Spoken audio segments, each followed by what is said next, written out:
On pourrait qualifier Noé Benifla de fou du cinéma, avec une impressionnante culture eu égard à son jeune âge. Le tout court l'a invité à donner une mini-conférence lors de la soirée d'ouverture, dont la captation sera ajoutée en description de cette vidéo. Il tient par ailleurs une chaîne YouTube, Les Chroniques du Kid, pour parler de sa passion du cinéma. Il est interviewé par Florian. Tu m'as niqué l'oreille. Ouais, c'est dire. C'est bon? Bonjour. Bonjour. Bonjour, comment vas-tu? Bien et toi? Bah bien, ça va. C'est tout à fait naturel. Bah, tout à fait. T'appelles Les Chroniques du Kid sur YouTube. C'est ça. Pourquoi ce pseudo pour commencer? Bah, je fais des chroniques en fait sur la chaîne. Je suis petit, on va dire un enfant. En enfant, en anglais, ça fait Kid. Et Kid, The Kid de Charlie Chaplin, évidemment. Bien évidemment. Un conseil pour être youtubeur? Bah, la persévérance, faire ce qu'on a envie. Moi, je me considère pas comme youtubeur. J'ai beaucoup de trucs à côté. Si tu veux, moi, je fais des courts-métrages et je me sens plus comme réalisateur amateur que vidéaste. Et là, ça fait peut-être 4 mois que j'ai pas sorti de vraie vidéo parce que j'ai pas l'envie en fait. Je préfère faire d'autres trucs. Tu fais des vidéos sur le cinéma. Tu peux dire les éléments dans ta vie liés au cinéma qui t'ont le plus marqué? Le premier film qui m'a vraiment marqué, touché, qui m'a donné envie de devenir réalisateur, c'est Forrest Gump, que j'ai vu assez jeune, à mes 7 ans je crois. Et ça a été vraiment, ça m'a bouleversé en fait. Et je me suis dit, ok, je veux faire ça. Et si un moment qui était bien, il y a quelques temps, c'était à la Cinémathèque française, j'ai assisté à une masterclass de Brian De Palma. C'était un beau moment. J'ai vu mon réalisateur préféré, qui est Brian De Palma, que j'aime de tout mon cœur. Est-ce que tu as un film préféré autrefois? Oui. Et bah Phantom of the Paradise de Brian De Palma. Tout ce que j'aime dans le cinéma est concentré dans le film. Déjà, moi j'aime beaucoup la musique, et c'est une comédie musicale. Il y a une ambiance déjà très baroque, très colorée. Il y a des scènes complètement démentes et moi j'adore ça, j'adore les acteurs. Je suis amoureux de Jessica Harper dans ce film, tellement elle est incroyable. L'écriture convient parfaitement au style, et puis c'est surtout un film qui critique le système hollywoodien. C'est mon film préféré parce que j'aime tout dans ce film. Tu dois bien aimer les anecdotes liées à certains films. Est-ce que tu as une anecdote préférée? Une anecdote préférée. Tiens, Psychose. J'aime beaucoup une anecdote dans Psychose. La femme blonde qui meurt dans la douche. Absolument, scène absolument ultra culte. Et en fait, on voit un très beau plan circulaire. On voit vraiment bien son œil, c'est très détaillé. La pupille qui est un peu dilatée, etc. Oui. Il s'est pris comme un espèce de bad buzz à l'époque. Alfred Hitchcock, ils ont dit mais c'est pas ça du tout. Normalement, une personne morte, c'est pas comme ça, ses yeux en fait. Et il a trouvé un produit qui refait à la perfection une personne qui est morte, qui refait ses yeux. Et du coup, sur ses films d'après, il les a réutilisés. Et j'aime bien cette anecdote parce que ça montre que tout le monde peut faire des erreurs et que le cinéma est faux quoi. Le cinéma c'est complètement faux. Le cinéma est l'art du mensonge en soi. Et l'art du mensonge, voilà, de la truquerie. Truquerie, j'adore ce mot. C'est magnifique. Nouveau mot, truquerie. Quelle est l'expérience la plus étrange que tu as vécue dans le cinéma? Dans mon collège, ils ont tourné un film il y a très peu de temps, il est en février dernier, où ils recherchaient des figurants. C'était le dernier film de Hugo Gélin. Et c'était une expérience assez bizarre parce que j'étais dans le cinéma professionnel enfin. Et il s'est passé plein de trucs et j'ai vraiment beaucoup aimé. Et ça m'a donné envie de faire des films vraiment déjà plus presque semi-professionnels. Et là, je suis sur la production d'un film que je prépare depuis le début de l'année. C'est un film qui me tient beaucoup à cœur et il se tourne en octobre. Et après, on va faire le montage et puis après, on va essayer de le mettre ici d'ailleurs l'année prochaine, pourquoi pas. Ça serait cool. D'ailleurs, n'hésitez pas à nous financer. On a fait un crowdfunding qui est sur Ocpal. Voilà, vous pouvez le retrouver sur ma chaîne YouTube. L'argent, c'est toujours bien. Tu peux expliquer un peu le film? Mon plus gros rêve, c'est de faire des films extrêmement écartés, faire plein de genres de films, de la science-fiction, du drame, de la comédie, plein de trucs, de tout explorer. Et là, pour le coup, c'est la première fois que je fais un drame et on va voir ce que ça donne. J'ai écrit le scénario en début janvier et j'y croyais pas en fait. J'ai écrit beaucoup de scénarios en me disant je vais pas faire ce film. Et là, pour le coup, en fait, au tournage justement de Hugo Gélin en février, j'ai rencontré l'actrice principale de mon film. Je me suis dit, mais en vrai, je peux le faire le film. J'ai surmonté le plus dur qui était de trouver une actrice. Maintenant, je me retrouve avec déjà 535 € qui a été donné dans notre cagnotte. Le budget serait de 850 €. J'ai un ingénieur du son, j'ai un cadreur. Moi sur le film, je suis sur la partie écriture, réalisation, montage et acting. Je suis Être réalisateur et acteur, c'est compliqué. J'écris mes personnages un petit peu comme moi je les pense. Et quand je les pense comme moi, et du coup, je les joue moi-même en fait. Et non, ça va être bien, on va bien voir. Écoutez, le tournage se fait en octobre. Et on aimerait bien le mettre dans des festivals, etc. Quel est le dernier film que tu as vu et est-ce que ça t'inspire un peu? Il y a des films qui m'ont vraiment pas inspiré. Enfin, le dernier film que j'ai vu, c'était Doudou, je crois, avec Anne Mérad.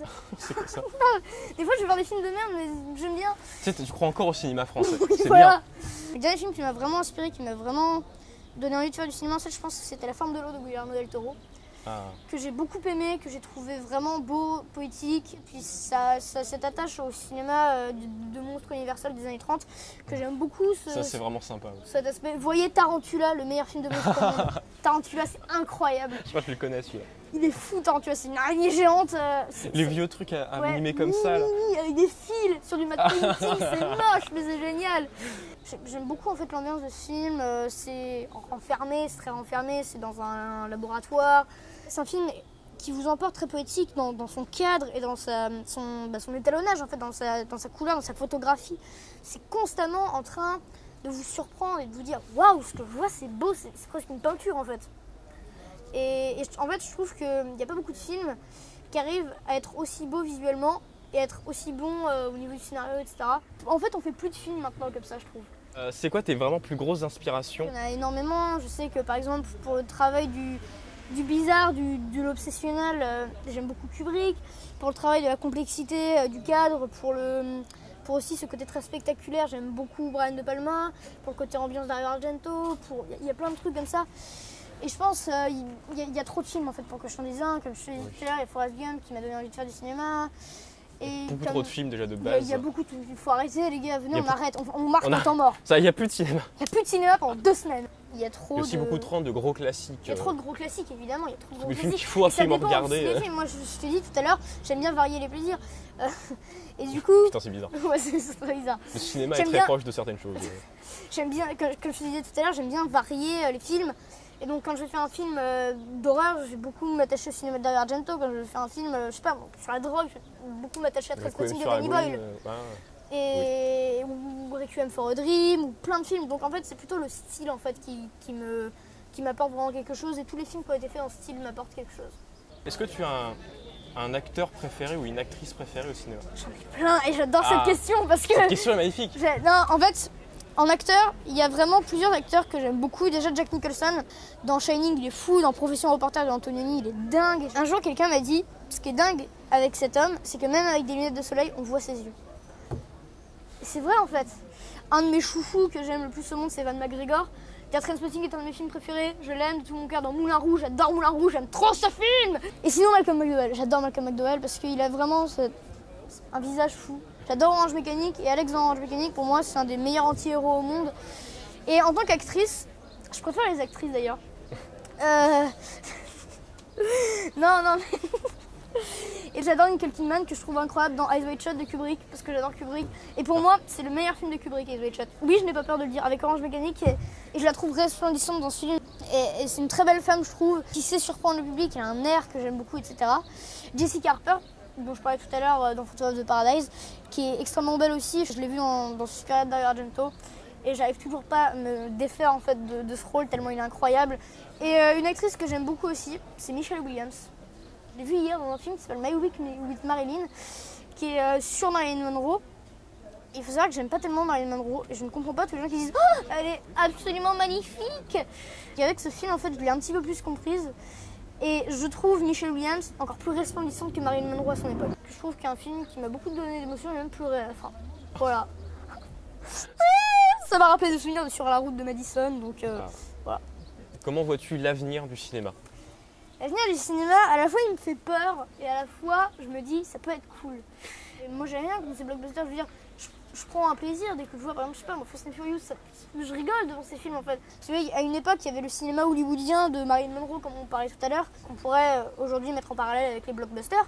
C'était vraiment ce genre de cinéma là, mais on avait toujours cette approche de classique, cette approche d'art quand même. Pas un objet de consommation, mais un objet culturel. C'est beaucoup plus dur et soit c'est des blockbusters, soit c'est des comédies françaises à la con raciste. On parle de la même chose là. Allez. Soit c'est des films bas de plafond, des drames nuls, chiants. Après il y a le mode de consommation aussi avec Netflix. On n'a plus du tout la même vision du cinéma. Même moi qui adore le cinéma, je vois plus de films en streaming que je vois de films en salle. Avant, dans les années 40, vous vous arrêtiez devant le cinéma. Oh tiens, ce film a l'air pas mal, je vais le voir, tiens. Les gens allaient voir presque des films par hasard en fait. Alors que maintenant, ils voient les films, ils les trient les films. Je pense qu'il y a une certaine facilité maintenant de consommer le cinéma qui donne aux producteurs en fait plus l'envie. À cause du téléchargement, à cause du streaming, les producteurs disent c'est bon, on fait plus ce genre de films. Surtout pour les films de genre qui sont surtout consommés en streaming à mon avis. et qui sont moins vus en salle. Et donc il y a plein de réalisateurs qui essaient quand même de faire du genre, mais beaucoup moins qu'avant à mon avis. Et les gens sont découragés, c'est beaucoup plus difficile de produire ces films. Rentrer dans le système est plus dur. Oui, en fait. Le système est beaucoup plus compliqué maintenant. C'est très dommage parce que en tout cas personnellement pour moi c'est le meilleur film. Et ce film a un public quand même. Je veux dire, ça fait quand même des entrées en salle. Même en France. Oui, même en France. Donc, à voir. Pour moi, le cinéma continuera d'exister, mais continuera d'exister différemment. C'est très beau. C'est très beau. Vous mettrez ça en... Alors, il y a la note de fin. Ouais, la citation. Vous pouvez me citer? First citation. Voilà. Eh, tu reviens, toi! Putain! Il saoule! Juste à la fin, en plus.